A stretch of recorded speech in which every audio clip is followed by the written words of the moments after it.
मराठवाड्यातला मराठा आरक्षणात गेला, कोणाला काय म्हणायचं ते म्हणू द्या, आणि मी घालतो.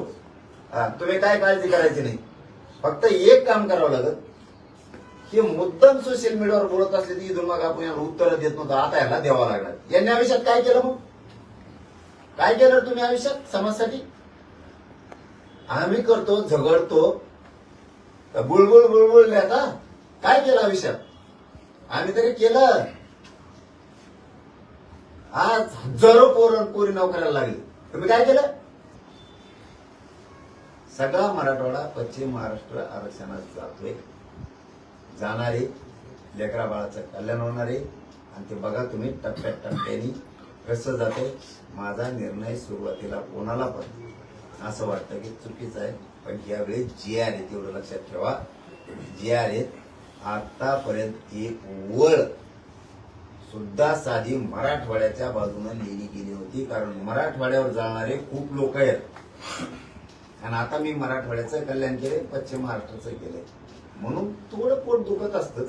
तुम्ही फक्त संयमानं विश्वासानं शांत राहा.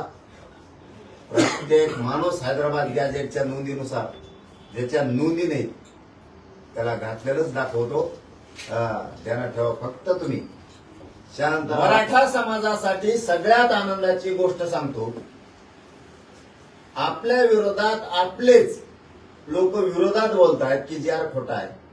हा जे आर जर खोटा असता, मराठ्याचं हित याच्यात नसतं, तर आत्ताच बातमी दिली पत्रकार बांधवांनी, छगन भुजबळ बैठकीला जाणार नाहीये, जे आर काढला म्हणून तो नाराज आहे.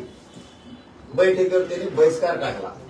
याचा अर्थ असा होतो, हा जे आर पक्का आहे, फक्त काही जणांना बोलवलं नाही मराठ्याच्या अभ्यासकाला, म्हणून त्यांचं थोडं ढुकन दुखत आहे.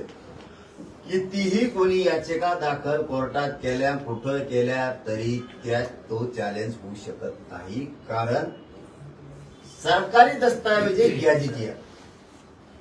माननीय न्यायदेवता, सरकारी दस्तावेज जर असेल, सरकारी नोंदी असतील, तर सगळ्या याचिका त्यांच्यात धुडकावून लागणार, कारण सरकारी दस्तावेज धुडकावून लावता येत नाही. हा जे आर काढून मराठ्यांना ओबीसीत घेतलं जातंय, आणलंय असं मागच्या दाराने ओबीसीच्या नेत्याचं म्हणणं आहे. याचा अर्थ आता मी मराठ्याला कळाला का?